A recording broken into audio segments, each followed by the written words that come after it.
Nakikipag-inuman sa gilid ng kalsada sa Lapu-Lapu City, Cebu ang lalaking yan nang lapitan ng isa pang lalaki at barilin. Nagpulasan ang kanyang mga kasama. Babarilin pa uli sana siya ng suspect pero nagkaproblema ang baril kaya tumakas na ang gunman. Ayon sa pulisya, sinabi ng sugatang biktima na rido o away pamilya ang posibleng motibo ng pamamaril. May person of interest na sa krimen. 4 ang namatay dahil sa mga paputok sa kasagsagan ng pagsalubong sa bagong taon. Kabilang dyan ang isang vlogger na nasabugan ng paputok sa mukha. May report si Sandra Aguinaldo. Sinisilip ng lalaking yan ang paputok ng bombshell nang bigla itong sumabog sa kanyang mukha. Nangyari yan sa kasagsagan ng pagsalubong sa bagong taon sa Asturias, Cebu. Ayon sa pulisya, tinitingnan ng biktima ang paputok nang hindi agad sumabog ang ika-7 shot ng bombshell. Dead on arrival sa ospital ang 23 taong gulang na biktima na isang vlogger. Nasawi naman sa paputok na Goodbye Philippines ang 10 taong gulang na bata sa Talisay, Cebu.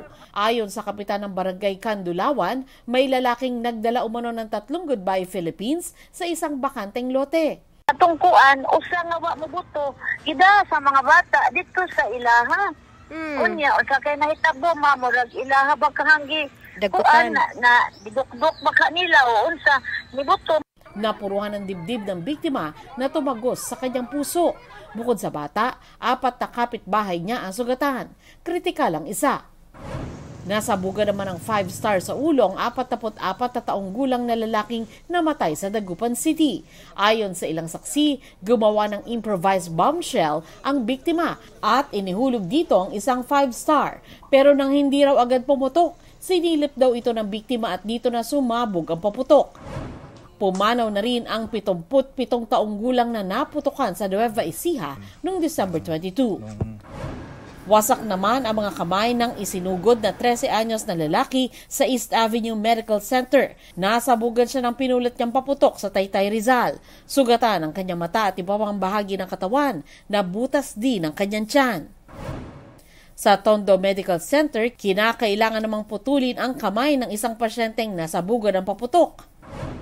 2 bata naman ang nasabugan ng pulbura. Lusis naman ang nakasugat sa mata ng isang bata, habang kwitis ang dumali sa labi ng isang lalaki. Nalapnos ang halos kalahati ng katawan ng isang bata sa Cavite matapos masilaban ng pinaglaroang boga. Sa Ragay, Camarines Sur, naputulan ng isang kamay ang isang lalaki dahil sa ginawa niyang pampasabog na karaniway ginagamit sa iligal na pangingisda. Sugatan naman ang kanyang anak. Sa Bukawi, Bulacan, nanganganib maputulan ng mga daliri ang binatilyong yan matapos masabugan ng paputok na tinatanggalan niya ng pulbura. Bigumang maabot ang target na walang maputukan ngayong bagong taon, mas mababa ng 64% ang firecracker-related injuries sa bisperas ng taong 2025 kumpara ng 2024 base sa monitoring ng Department of Health. 6 naman ang insidente ng ligaw na bala ayon sa PNP. 3 ang nasugatan. 5 naman ang nasaktan sa 27 insidente ng indiscriminate discharge of firearms o yung nagpaputok ng baril gayong salubong sa 2025. Sandra Aguinaldo nagbabalita para sa GMA Integrated News. Nahinto ang kasiyahan sa isang perya sa Matalam, Cotabato nang may maghagis ng granada ilang minuto bago magbagong taon. Nasawi ang isang magsasaka na dumaan malapit sa gate kung saan nangyari ang pagsabog. 2 sibilyan ang nagtamo ng minor injury. Inaalam pa ng mga pulis kung sino ang naghagis ng granada. Age check, millennials at Gen Z kasabay ng bagong taon, may bagong generation na simula ngayong 2025 na tatawaging Generation Beta. At ang unang batch, ang mga baby sa New Year. May report si Darlene Kai. Umalingaw-ngaw ang iyak ng mga bagong sirang na sanggol kasabay ng putukan sa pagsalubong sa bagong taon. New Year baby brings hope, joy, and perseverance. Dobleng biyaya ang kambal na sina Calix at KD, ang New Year baby sa Dagupan City. Walang kapantay na tuwa naman ang ibinigay ni Baby Rochelle sa kanyang ina. Siya ang unang isinilang sa 7 iba pang ipinanganak ngayong araw sa Ligaw City, Albay. Tila mukha ng pag-asa naman si Alea Jade, ang New Year baby ng Dr. Jose Fabella Memorial Hospital sa Maynila. Halos 12 oras na nag-labor ang kanyang mommy bago siya nailuwal. Mahirap naman po talaga mag-labor, lahat ng sakit mararanasan mo. Pero pag nakita mo na si baby, mawawala naman lahat. So, worth it. Ang pagsilang sa kanila, simula rin ng bagong henerasyon na tinatawag na Generation Beta o mga isisilang mula year 2025 hanggang 2039. Sila ang henerasyong nakikitang makikinabang at gagamit ng artificial intelligence o AI sa pang-araw-araw ayon sa social analyst at futurist na si Mark McCrindle. Ang kanilang karaniwang magulang manggagaling sa henerasyon ng millennial at Gen Z, gaya ni Julia na isang Gen Z at soon-to-be mom. Oh, I'm scared.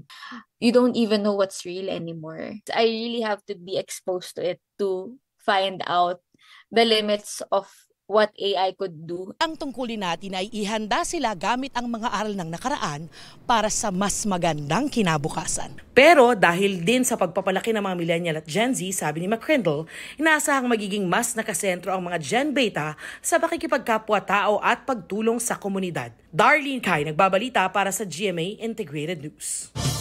Umabot sa unhealthy level ang kalidad ng hangin sa Maynila matapos ng pagsalubong sa 2025. 167 ang naitalang air quality ng Swiss research firm na IQ Air. Mahigit 15 beses na mas mataas yan sa pamantayan ng World Health Organization. Ika-16 na pinakamaraming hangin yan sa mahigit 100 lungsod sa listahan. Nabalot naman ng smog o magkahalong usok at hamog ang ilang lugar sa Metro Manila. Bakas pa rin ang smog hanggang kaninang hapon.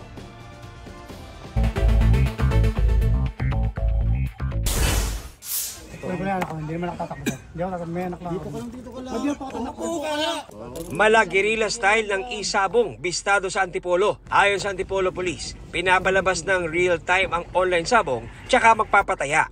Arestado ang 4 na lalaking naaktuhan. Fivox, naglabas ng stark warning o mahigpit na babala dahil sa patuloy na pag-aalburuto ng Bulkang Kanlaon. Umaga pa lang ng January 1, 4 na beses nagkaroon ng ash emission. Isang bagyo, posibleng mamuo o pumasok sa Philippine Area of Responsibility ngayong Enero. Ayon sa Pag-asa, kung di lilihis, may tsansang itong maglandfall sa Eastern o Central Visayas o di kaya ay sa Northeastern Mindanao. Papangalanan itong Auring. Inilabas na rin ng Pag-asa ang mga bagong pangalan ng mga mabubuong bagyo ngayong 2025. Tambak ng basura na iwan sa mga kalsada matapos ang pagsalubong sa bagong taon. Maaga naglinis ang mga tauhan ng Pasay City Hall sa bahagi ng Taft Avenue. May tambak din sa ilang bahagi ng Pasig at Maynila. John Consulta, nagbabalita para sa GMA Integrated News.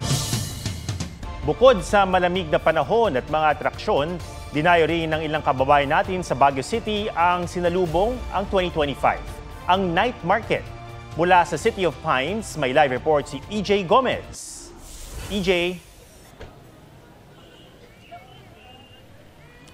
Ato, marami pa nga rin sa mga kapuso natin ang nandito sa Night Market sa Session Road sa Baguio City kahit na umulan.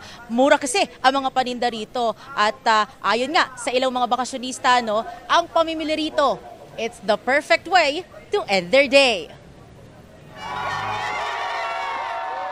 Maingay, makulay, at enggrande ang pagsalubong sa taong 2025 sa Baguio City.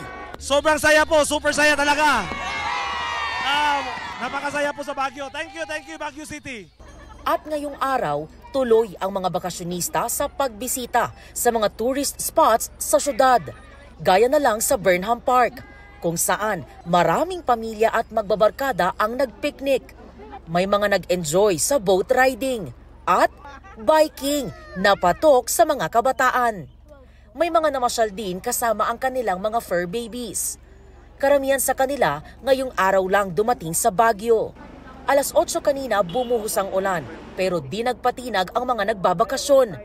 Ang iba, susulitin pa raw ang gabi sa pamimili sa night market. Ngayong araw, ngayong gabi lang kami lumabas kasi nga pag pagka umaga, medyo puyat pa, nagpagtulog pa sila. Ngayong gabi lang sana kami mamamasyal. Actually, may mga nabili na nga silang mga something, pero sabi ko sa night market, mas marami pa.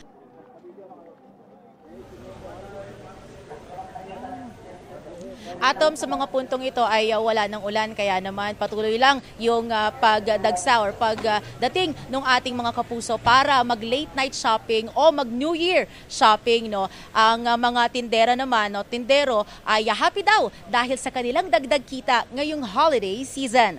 Mula rito sa City of Pines, balik sa iyo, Atom. Maraming salamat, EJ Gomez.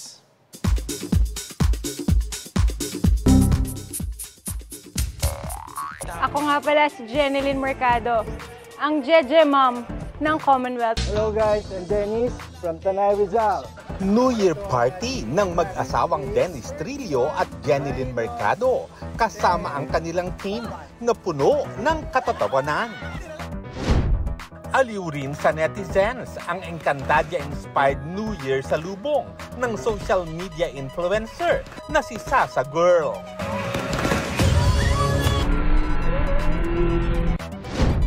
Enjoy namang nag-post sa likod ng fountain si unang hirit host, Shaira Diaz. Heart Evangelista, sinalubong ang 2025 with the fam. Nasa Japan naman ang Legaspi family.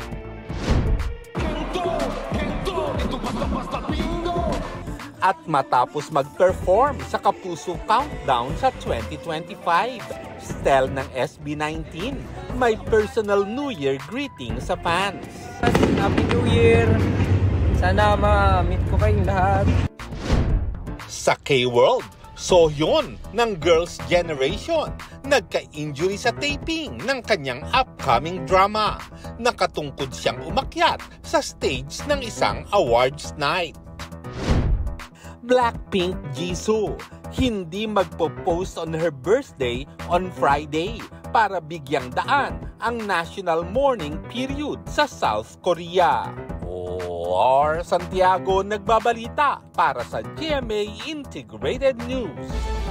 Mula sa pinakamataas na skyscraper sa buong mundo hanggang sa mga pamosong landmarks. Silipin ang pagsalubong sa 2025 sa iba't ibang panig ng mundo sa report ni Ian Cruz.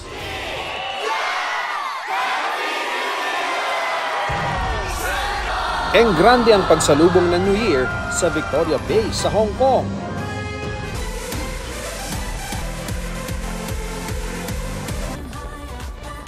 Pasabog ang Golden Waterfall effect ng fireworks display sa iconic Sydney Harbour Bridge sa Australia. Pagkatapos naman ng countdown via drone show, sinindihan ang magarbong fireworks display sa Ras Al Khaimah, United Arab Emirates. Napuno rin ng makukulay na pailaw ang world's tallest skyscraper na Burj Khalifa sa Dubai. Level up din ang pagsalubong sa Qatar with drone display.